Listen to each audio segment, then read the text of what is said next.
My name is Kendra Clark. I am currently running for Georgia House District 165. I've been a dues-paying member of DSA since 2021, but have been kind of involved on and off and got really more deeply involved over the last year and a half. I made the decision to run for office because I felt like our elected officials weren't really representing us, and so somebody needs to run, and so I guess I could be me. But I am very grateful for y'all to consider the endorsement and excited to be here and chat with y'all. I know a bunch of you, but there's also a bunch of new names. So just to kind of give you a quick background. But yeah, a little bit about me is I am someone who's always been very engaged in politics. My background is in social work. So I've always kind of kept up with what was going on because the jobs I've worked with people in very vulnerable positions. I've worked with people in foster care or foster kids. I've worked with people that were on parole and probation. I've worked with victims of sexual assault. I've just always tried to be engaged outside of DSA. I ran a women's networking meetup for 4 years called She Network Savannah. I also run the Host City Mutual Aid page, which has been a little bit neglected as I focus on the campaign, but it keeps up with the different mutual aid events happening in Savannah. And for my campaign, the things that I repeatedly hear people talking about, so it's become the primary parts of my campaign, is affordable housing, access and affordable health care, wages and workers' rights, and then also public transportation. So those have, as I keep talking to people, were already mostly the cornerstone of what I was looking at, but hearing people's feedback in the community, it's really helped me realize that those are the things that people care about. Robo. So right now, I know that Mom Donnie, as excited as everybody was, is getting a little heat because of some of the decisions that he's made. My question to you is, when faced with something like increasing police budgets or proving some Zionist definition of anti-Semitism like they just did in Chicago, how do you plan to handle that? So I think it depends on what it is. Like, we do have at the state level, the Republicans control the House, the Senate, and the governorship currently. Now, hopefully, come November, that'll change. But we know that even within the Democratic Party, they are not always as very progressive either. So I think it depends on what it is. So like obviously like a definition of anti-Semitism that is like outrageous, like that would be a no-go. When it comes to like police budgets, so when I worked with parole and probation, that is large part of why I chose state office to run for, because I think like criminal justice is an area that needs a lot of change. And when we talk about funding for public safety, that should be going towards mental health treatment and drug treatment and housing and like all the things that actually cause crime, which are mostly poverty related. So I think you do have to, like, there is a give and take, but like the things I care about, the things that I really like think are important, like I would vote against those things. But like I said, it just depend on, is it something I like really disagree with, or is it something I'm like, I don't really like this, but like fine, if you want to do this, like we can make it work. So as finding a way, does that answer your question? Yeah, well, let me be a little bit more pointed. Would you vote for an increase in police budget? No. Now, the state does have police. Obviously, there's Georgia State Patrol, Parole Probation, Department of Corrections, things like that. So no. But like typically historically in the state budget, when they give raises for those positions, they give them for raises to all state employees. Um, and I know specifically like Department of Corrections, even though I don't agree with the work they do, I know they get paid trash. And so they're getting paid like, well, I don't know, I haven't looked recently. They're getting paid like $20,000 a year. And so, like if we wanted to pay people better, like I might be okay with that. But yeah. Let's see. I do have a question. If you'd like to open up a little more generically to other taxes, please feel free to do so. But I'm currently following the the effort by Georgia Republicans to repeal the income taxes, state income taxes, and they're talking about wanting to repeal property taxes as well, with seemingly no plan for how to make up the difference in those funds, saying that they'd have to slash the budget or perhaps take it out of it as a deficit. I guess what is your way of approaching that sort of bill? Is that something that's on your radar currently? And what do you think would be a good solution, either idealistically or pragmatically, in having to work with a currently red state? Yeah, so yeah, there are currently two bills. There's one that is looking at eliminating income tax, another one that's looking at eliminating property tax for homeowners, so who people who when they for the home they reside in. And of course, we know there are states that do this, and that's a terrible idea because for income tax that currently makes up 40% of our state budget. And that money's not just going to just magically, like, we're just not going to magically find half of our budget somewhere else overnight. So it's really unrealistic to do that without having some other plan. And when you look at states who don't have state income taxes, what we know is they make up for that money in other ways. So, for example, in Tennessee, they have one of the highest sales taxes, which we know is one of the most regressive taxes in that it affects people in poverty more than it does wealthy people because it takes up a larger percentage of their disposable income. In Florida, their property taxes are really high to make up for it. They also charge a ton. So, one of the things I do currently for work is probate.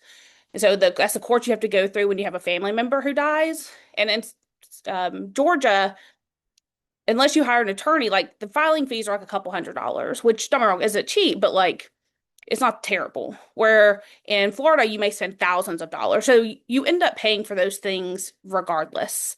So I believe in a progressive tax. I think we need to be taxing people who make the most money. So people who are in the top 1% of Georgia, which in Georgia, that is, I think, $750,000 or above. And we also need to not give corporations so much leeway and not paying taxes, especially when they are not paying workers and they're also polluting our environment all at the same time. So having a regressive tax where people and that 1% are paying more, but also corporations are not getting as significant tax breaks, I think is really helpful.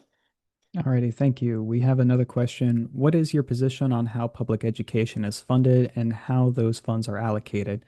What do you feel should be the policy priority of Georgia public education in the next decade, specifically with regards to the literacy crisis? Yeah, so part of the issue of public education funding in Georgia is one, Georgia has never fully funded, well, only 1 year have they fully funded schools. But also the way we fund schools is through what's called the QBE. I think it's like the Quality Basic Education Formula. And it was created in the 80s. So it hasn't been updated in a very long time. And the biggest thing is it doesn't take poverty into consideration, which we know that poverty is one of the number one predictors of how well children will do in school. So we need to update that funding formula so the districts that are most affected by poverty are getting more dollars to help take care of that and help make sure their kids have the resources they need. But the other thing when we talk about education also goes back to housing. Representative Stephen Fry, I heard him speak at the Housing Savannah conference last year. And one of the things he talked about is how affordable housing is directly related to education, because if you have housing instability, so you're constantly moving around, one, we know moving is one of the most stressful things you can do, like on the scale of most stressful things. But also if you're constantly, so it's like Savannah, it seems very small, but we have a ton of schools. And literally moving from the east side of Savannah to the west side of Savannah, you have to change schools. And if you're having to change schools constantly, then you're always going to be kind of falling behind. So we have to address housing as well to help with education. And I think if we have funding, if we have we're able to get more resources that will help with literacy, because part of it is just we're not putting the resources we need to get successful outcomes. We have another question here from Keyshawn. Thinking about the storms that have come through in recent years, including the winter storm that we are now experiencing, what are some green policies/initiatives that you would advocate for to help us mitigate the worst of the climate crisis? So one, I think we should invest in green energy. For example, with Georgia Power, which we don't have control over what they do as a company, but they are regulated by state law and they are regulated by the Public Service Commission. And so, for example, if you decide to put in solar panels to help kind of offset the power grid or like the energy that's being used, you don't get any bonus for that. So like other states, like if you put in solar panels, they'll give you money, like basically deduct your bill because you're saving energy for the rest of the community. We also making sure that we are protecting green spaces, particularly here in Georgia. We have our coastline, we have the Okefenokee Swamp, and they have tried to pass lots of bills to either drill for oil or develop them into hotel property so people can tour and like making sure we're protecting those areas. And then I think one of the biggest threats we have to the climate crisis right now is data centers. We're seeing them pop up all over the state. And honestly, as someone in the community, but also that's running for office, it makes zero sense to me for these people to be, for elected officials to be allowing these to come into their community so easily because they use up a ton of water, a ton of energy. Public Service Commission actually voted right before the board swapped over to increase your power rates to help offset costs for data centers. And it also doesn't create jobs, creates very few jobs, and takes up giant areas of land, which we know that keeping green space is also really important to maintaining the climate. So no data centers is basically what I'm saying. Thank you. Let's see, I'm going to go ahead and read both of these. How would you explain why you're a member of the DSA to someone who hears about your campaign and wants to know? And kind of an adder to that would be, how would you respond to the meemaws and peepaws that get triggered by the word socialism? Yeah. So I mean, I joined DSA because of the work that our local chapter does in the community. I kept seeing them and I'm like, y'all are actually showing up every day and doing things. As Robo mentioned at the beginning, we're not just a group that has meetings. We're always working and I saw them in the community doing things. I'm like, hey, I want to be a part of that. But when it comes to socialism, how you talk about that is I believe that we should have a more democratic society.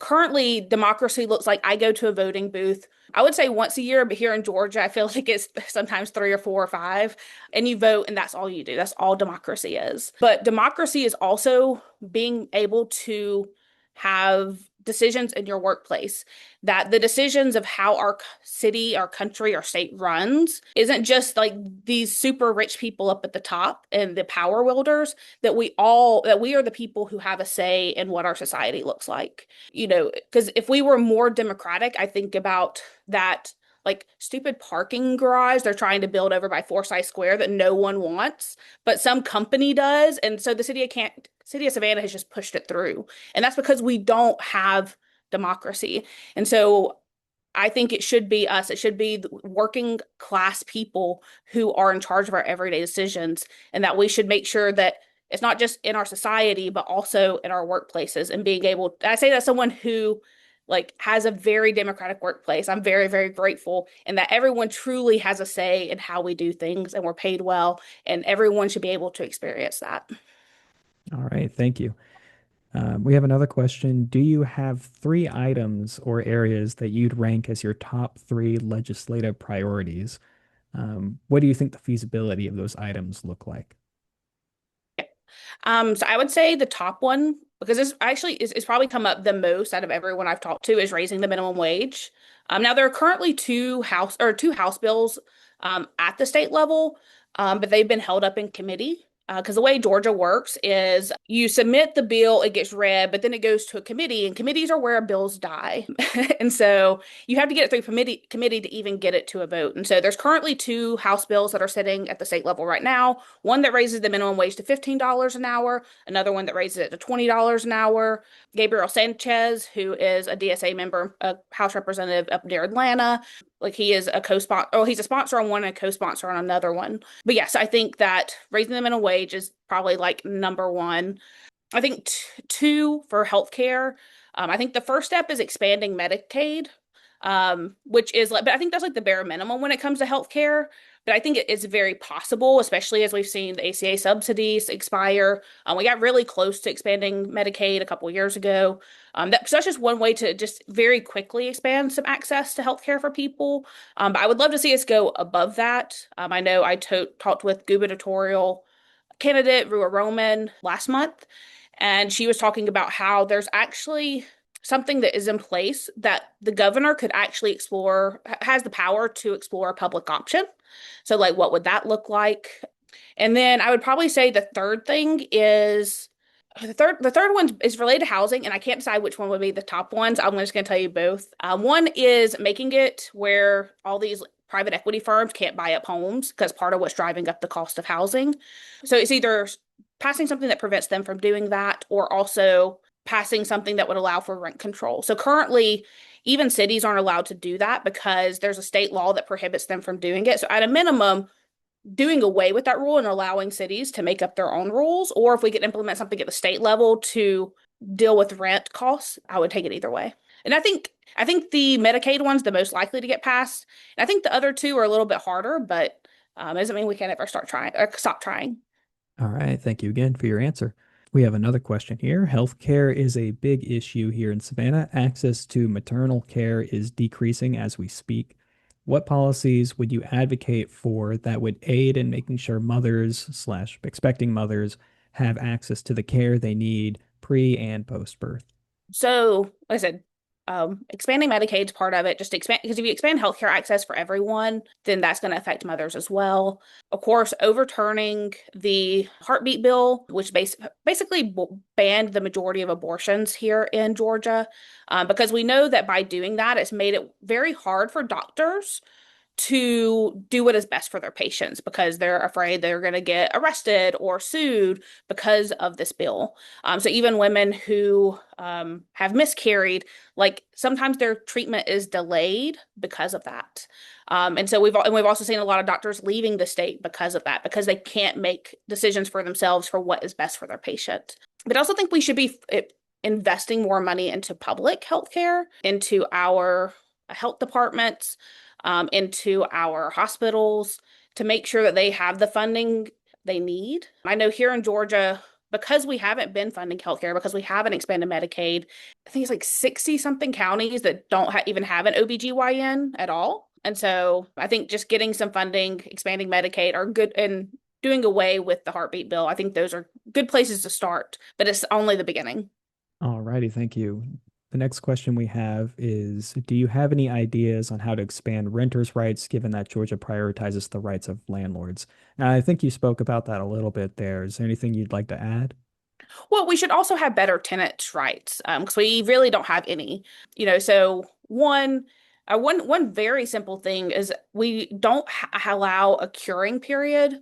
So if your rent is due on the first, like your lease may say you have so many days, but they don't have to put that in the lease. So, but we don't have any law where if your rent is due on the first and you don't pay it till the second, your landlord can technically go and file for eviction that next day. There's no like grace period. They call it legally it's called a curing period, but like a grace period.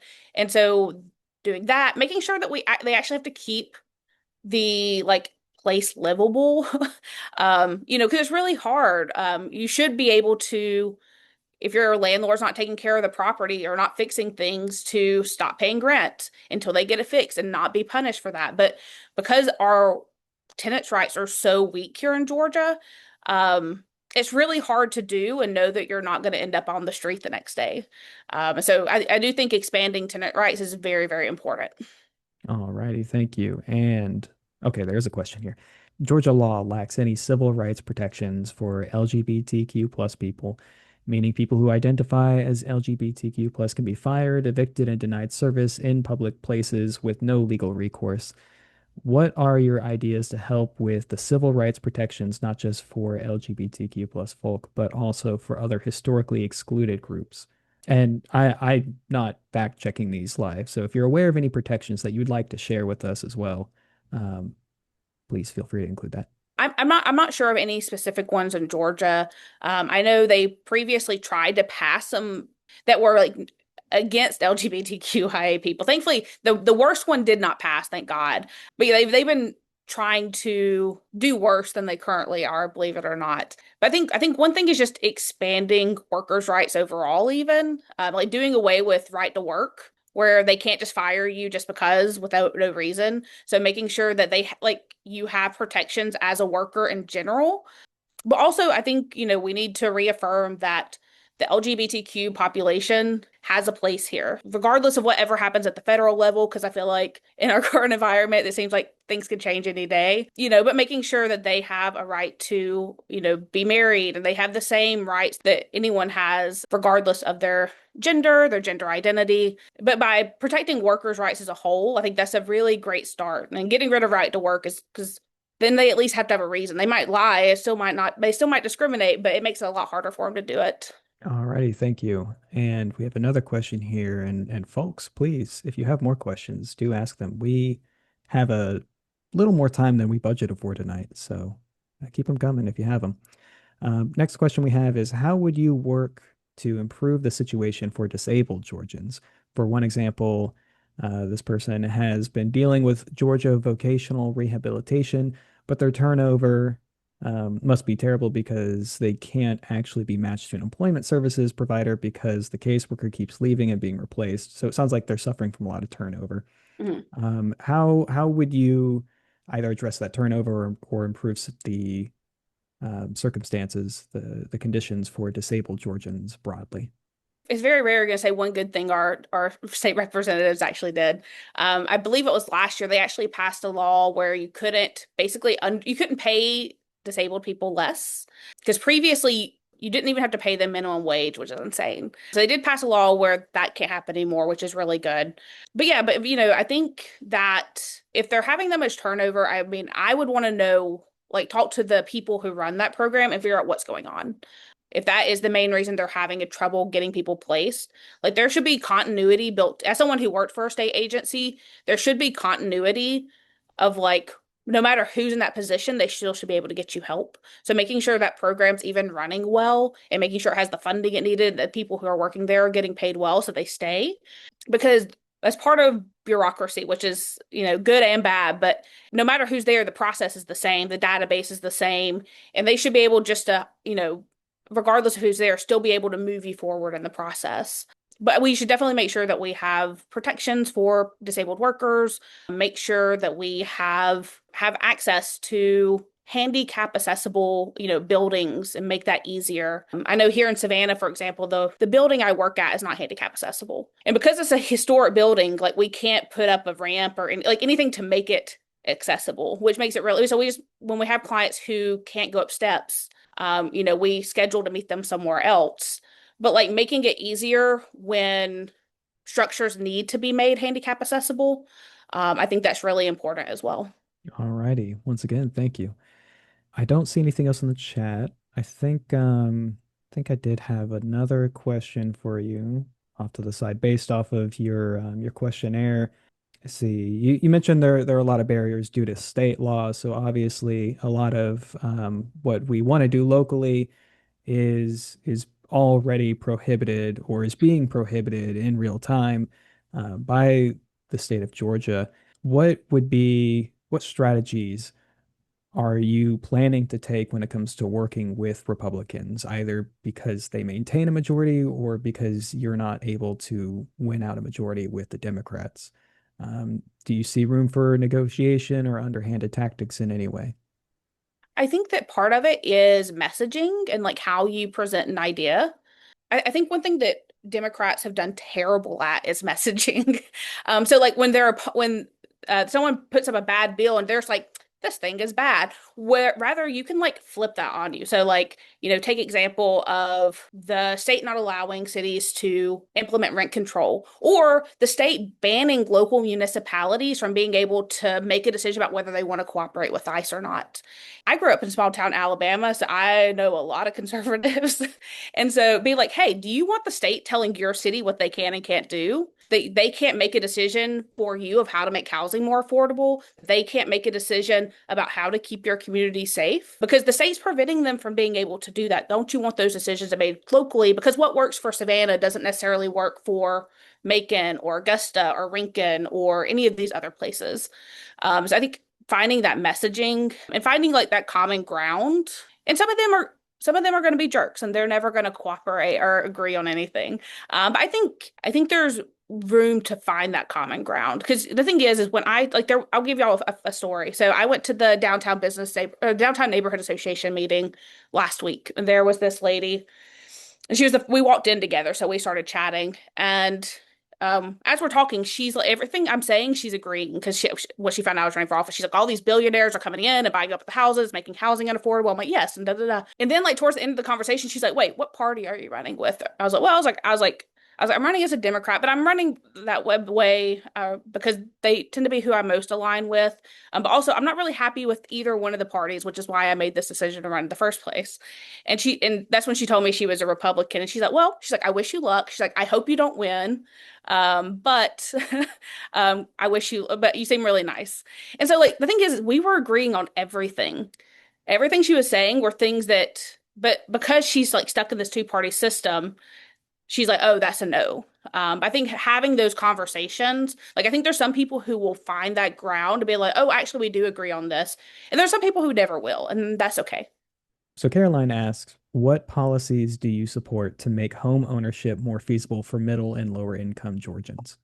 So I do think the idea of banning private equity firms from buying up homes is a large part of it. I know in Atlanta, I think like 40% of single family homes are owned by private equity firms now. And as someone who works with probate, we see a lot of that on our end where it's these like giant firms that come in, and they're willing to pay cash to someone trying to sell the family home. That's also like a home that will never get passed down to anyone because private equity firms don't die. And they just hold on to it forever and they keep them vacant to raise up costs. So I think that's one thing that makes a difference. I also think we could probably look at, I also think we should probably put more money into public housing. I think that's a much harder sell at the state level, but I would love to see it and something I would definitely fight for. Because I know that's one of the conversations we've had with the housing authority here in Savannah when it comes to Yamacraw, is they're like, they built these houses. They're saying we can't do fully public housing because we don't have the money to maintain the properties, and that's why it's fallen into such disarray.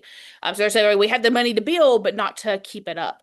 And so I think that is a great area where the state could come in to try to encourage local municipalities to build public housing or put money into housing. Um, and I also think I know there's already like some different grants and different things for like first time home buyers, and like making sure that we're continuing those programs as well, trying to help people get that first home. There's a couple of different programs here in Savannah, and they receive some state funds. It's limited. I think most of it's federal, but a lot of it's just putting money into things. Alrighty, thank you. Next, we have a question from Keyshawn. How do you feel about expanding modes of transportation? And in particular, let's think about the rumored expansion of Amtrak. I would love that. If we can get a fast speed train between here and Atlanta, I would go to Atlanta so much more because it's just such a nightmare to drive up there. But I think public transportation is really important.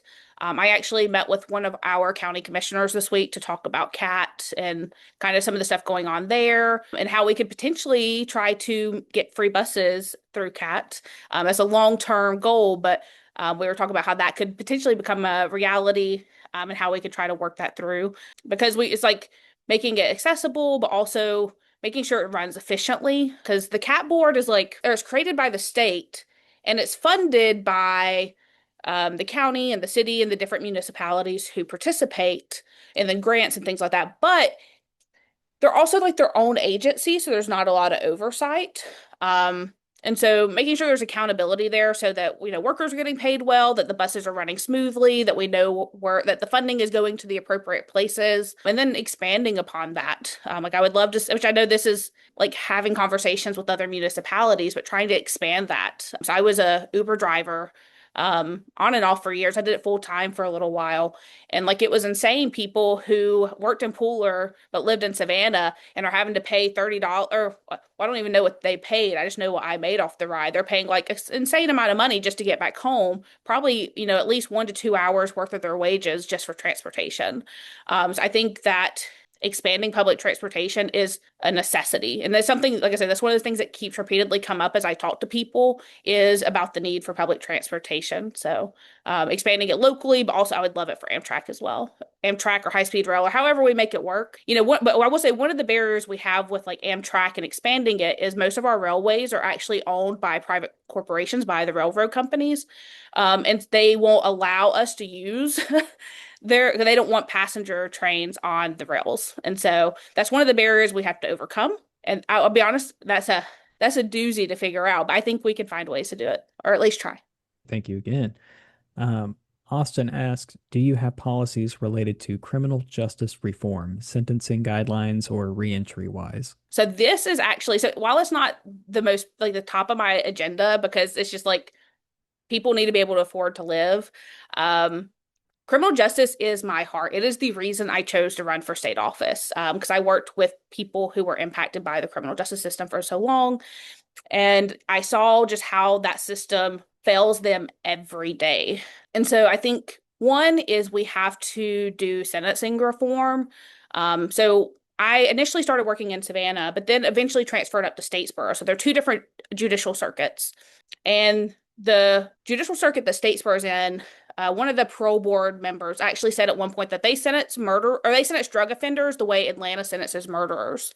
And so it's insane that for a possession of a drug offense in Savannah, you might get 2 years probation, but in Bullitt County, you get a 20-year prison sentence. But that's an insane discrepancy.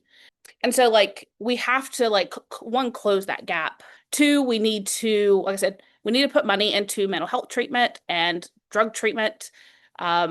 I once had a girl sit in my office just crying, saying that she knew she was going to die because if she didn't stop using heroin. And we could not find a single bed place to put her unless she could drop thousands of dollars a day.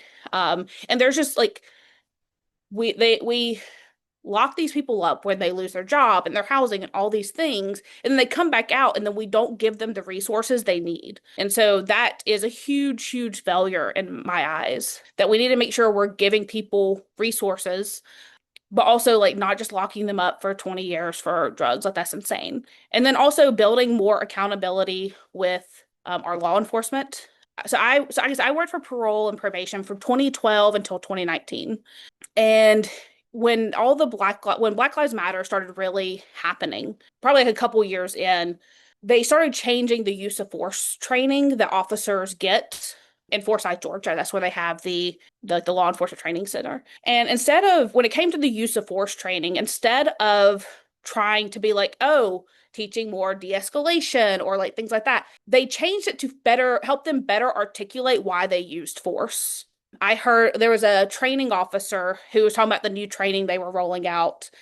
There's a Supreme Court case that says that you can't shoot someone who's running away from you unless they pose an immediate danger. They just shot two people and they still have a gun and they're running into a crowd. But otherwise you can't. And so he gave this scenario, there's just one person standing over a body at a gas station and then they start running away. Can you shoot them? And I'm no, of course not. Because, da da da. And he started explaining why you could. So it's rather than taking accountability and saying, hey, we should do something different, they just are trying to make it where they can get away with more, which I think is terrible. And so, really building out accountability in law enforcement, so that because we're not getting rid of it anytime soon, but making sure that we are doing as little harm as possible. And so I would love to have boards of civilian boards to oversee use of force investigations. So there's just a lot more accountability as well. So I could talk all day about criminal justice reform stuff though. So, because that is, like I said, that is my heart. If you go on my website, that's probably one of the biggest sections. Actually, economy is probably the biggest section, but criminal justice reform is right behind it. So, also legalizing weed, let's just be honest, that takes up a lot of our jail space. That takes up a lot of our prison space, and you can go to any gas station and get all sorts of stuff. Just legalize it helps our farmers, but we have to legalize it in a way that's equitable. So making sure that we are giving access to people who have been harmed by those laws, to give them an opportunity to be a part of those programs, rather than just we've criminalized all these people and now there's a bunch of rich white men who are getting richer from it. So, and then the other thing just is also related to ICE is just, removing the law that ban sanctuary cities, allowing our local governments to make those decisions. I think that's the realistic responsibility or realistic thing we could see. But, just taking a stand saying that what ICE is doing is unacceptable, and we here in Georgia will not allow it. So. Alrighty, thank you. I think that rolls nicely into our next question. Rachel asks, if elected, regardless of party affiliation, will you use your position in office as an agitational role to promote socialism and or point out contradictions within capitalism, within capitalist society? Yes. So you'll see my campaign manager is also on here because I told her she should come and watch because I'd hoped we had it in person so she could start to meet some of y'all. But we also work together and she can tell you every day at work when we're talking about something, I'm like, oh, that's because of capitalism. It is a regular thing I point out. But yeah, I think like having those conversations, and I think, I am a very basic looking white girl.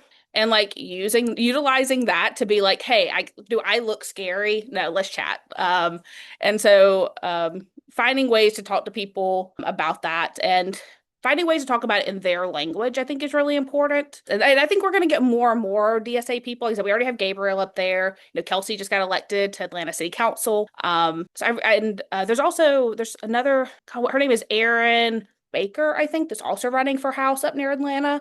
And so I'm hoping so we might end up with the whole little crew up there. It'd be really great. Yeah, that would be nice. Let me see. I don't think if I have somehow missed anyone's question, please, please, please, repost it or raise your hand to speak up. Robo. I have two questions. Okay. So your district specifically is 65-ish% non-black and 55%, non-white, and then 55% specifically black or African American. Knowing that, what have you researched? What's something new for you to make sure that you are serving your constituents appropriately? One of the big things I'm doing is getting out into these communities. So like going to the neighborhood association meetings. I've been there's a church that does like a town hall Tuesday. And there was a good little bit where I was like one of the only white people in there. It's been growing, which is really great. They provide a lot of good information. But yeah, I know that there's probably some, what's the word? Skepticism of hey, this white girl's coming in here and saying she's going to do all these things. And we know our black communities have been lied to by a lot of elected officials. But yeah, just like being in the community, actually talking to people, I think is like a big part of it. Just figure out what matters to them. Because what I may know about may not be what they know about, because the thing about this district is it is an underengaged district. People aren't our current representative has done a lot for Savannah in the past, but hasn't really been engaged with people on a daily level, or in any kind of capacity. And because of that, the areas I cover are also very gentrified because of the decisions that have been made at all levels. And so a lot of the Black populations in those communities are being moved out because of the lack of affordable housing, because of the lack of good pay. And so, those policies will, particularly we're talking about criminal justice reform, which we know that Black people, particularly Black men, are disproportionately affected by. Like those are things that they will directly benefit from if we can make them happen. But the biggest thing is just like being out there, like being available and just actually engaging people where they are. Awesome. And then the second question is with regard to parties. There's obviously always a lot of there's big arguments, especially in the DSA, is about whether you run as an independent or run as whatever. So, choosing to run as a Democratic Party, and assuming that we endorse you, how do you square that with regard to who you're beholden to? Outside of your constituents. So obviously you're beholden to your constituents first and foremost, but as partners, would you say you are more connected to and beholden to the Democratic Party or the Savannah chapter of DSA? Assuming endorsement. Yeah. Well, probably even without endorsement, but yeah, I share the values of Savannah DSA. That's the reason I've been a member for this long. That's why I'm asking for your endorsement, even though I've had multiple people tell me that, being associated with DSA might hurt my campaign. And I've always said I do this authentically as me or I don't do it at all. And you can go watch my personal TikTok and you can see I've talked a lot of crap about Democrats because both Democrats and Republicans have continuously failed us as community and not stepping up and fighting for us. I made the decision to run as a Democrat because out of the two options, that's the party I most align with because we make it very, very difficult for anyone to run as an independent here in Georgia. There are some states where it's easier. Georgia's not one of them. I would love to help make that change because I'm also a dues-paying member of the Working Families Party, which is an actual political party. And I do really appreciate their strategy and that they're like in states where it's easy to be on the ballot as independent, we run as our own thing. But in states that make it really difficult, we run as our candidates as Democrats because until we change the system to make it easier for third party, you have to work within that to actually get in there. And you have to get in there before you can make it happen. Because I know even there was an initiative to try to get ranked choice voting in one of the counties, I think, here in Georgia. And it was actually the Democratic Party of Georgia that sued to stop it from happening. And so yes. All righty. Rubba? Can I ask real quick? So it's kind of along the same thing, and then we'll go to Daphne if you don't want. I'm trying to get to the commitment to DSA outside of just your personal values. Do you plan on looking for a DSA member, like to be a part of your staff if elected? Maybe. So here's the thing about staff. So the way it works at the state level is you don't get money for staff. There's one assistant per 6 representatives. Now, part of what will determine whether I get staff is kind of what happens is after the election is over, they will do additional fundraising because they can use campaign funds to pay for those positions. So part of whether I even have a staff will depend on whether I have money to do it. But yeah, I would love to have a DSA member be a part of that staff. And, and part of it is too is what their schedule is, because this is the thing that makes it really hard about our state legislature is it runs from January till the beginning of April. So basically you have to have a job that allows you to basically be in Atlanta for 3 months out of the year. And maybe there's some things that can be done remotely to try to work that out so you're not having to be in Atlanta. But just it would depend on what people's capacity was. And so just being honest about that because of the barriers, which is one of the hard things about getting people into the state legislature because of those barriers, like just not independently wealthy or a business owner. So yeah, I'm pretty flexible, so we can work something out later. I'll contact you. Robo, you might try to fight someone up there. So I don't. Right? That's a plus, right? Thank you. Thank you, Kendra, for your answer there. See, we have another question from Daphne. Is there a policy area or issue you think you'd be most likely to clash with DSA on once you are in office? Not that it's likely to happen, just if it does, what do you think it would be? I can't think of anything specifically. Can y'all think of something that you're like, oh, I could see this being a thing? Because I can't. There's nothing that immediately comes to mind. Law enforcement, cop city was definitely backed by Atlanta. Atlanta Democrats. So, like, how would you handle that when all your? Oh yeah, I would vote no on Cop City. Like, there, I got a spicy one for you. What if we as a chapter, because some members do support this, said you should be making a push to abolish property ownership, period. Forget the taxes. People just shouldn't own property. That might be a little extreme, but something up that alley. I don't know. So I don't know enough about like what that actually looks like. Because the one thing you'll learn about me is if I don't know something, I'll tell you, like I don't know. But two, like I'm a nerd and I want to research everything. I don't know how that works that would even work at a state level because you have federal entities that you have to answer to. Sure. So like I don't even know if a state government could do that. Right. Well, if I may too, for the sake of Daphne's question, could you, I guess, obviously your response would be circumstantial. Yeah. But do you see any policies, whether it's housing related or not, that you might disagree in that way, that you're aware of other DSA members who might be democratic socialists or anarchists or communists, where you might disagree? Yeah. I mean, like I said, there might be things I can't think of anything immediately, but like the thing about me is like if I disagree, like let's talk about it. Like I love talking to people who disagree with me actually. But like I'm always open to because like I don't know everything. I'm someone who has significantly changed my viewpoint on things over the like over my life. Oh, okay, like means of production, like worker. Okay, Like private, sorry. like bringing oil to the state, and things like that. Oh, yeah, that'd be like, yeah. I mean, I think that could work. Yeah, Oh, Chase is like, no, I did mean homes, actually. I mean, I know that, like, I okay. know, for example, in because this came up recently because Trump wants to buy Greenland. But like in Greenland, like no one owns the land. You just buy and build a property on top of the land. But that land itself, like no one owns. So like, I know this is a possible thing. And I'm not opposed to it. I don't see it coming to Georgia anytime soon, but also I think that federal law would override that. So. And I'm sure there are a lot of leftists who will disagree with me in in my life just because we all disagree with one another a lot. So, Yeah, if there weren't infighting, you're not really leftist.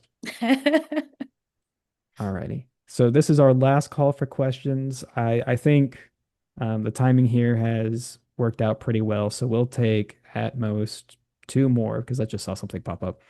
Um, has anyone asked in what specific ways you're looking for DSA to help out?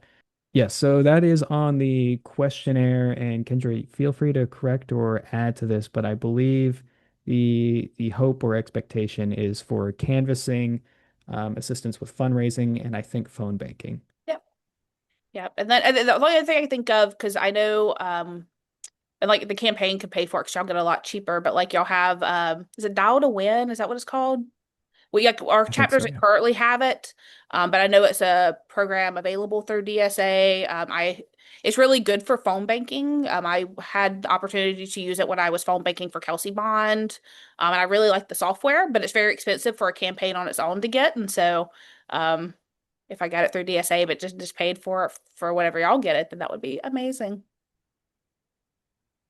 Fair enough, and appreciate the honesty. Oh yeah. Yeah, yes, I know we have spoke.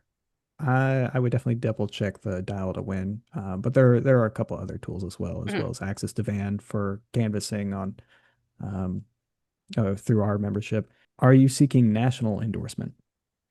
Yes, what if if the chapter decides to endorse me, then I will apply for national endorsement as well, but you have to be endorsed by the chapter first. Alrighty. That was technically two questions. So, holding myself to my word, we will wrap up the questions there. I imagine if anyone has any pressing concerns following tonight's meeting, you may follow up either through the chapter, reach out to steering committee or email, and we'll pass that along if needed. Or Kendra, is there a way? Do you want to plug a website or anything? I think you might have, and I just forgot already. Yeah. Yeah, so you can find me everywhere at Vote Kendra Clark. That's on Instagram, TikTok, Facebook. The website is also votekendraclark.com. That is where you can find more about me, all about my platform, just the things I talk about on a regular basis. And like I said, I'm very excited and grateful y'all gave me the opportunity to come chat with y'all. And I hope that I will be working with y'all. Well, I mean, I'll be working with y'all even outside of endorsement, but I hope y'all make the decision to endorse and help with the campaign. I would love to be working aside y'all.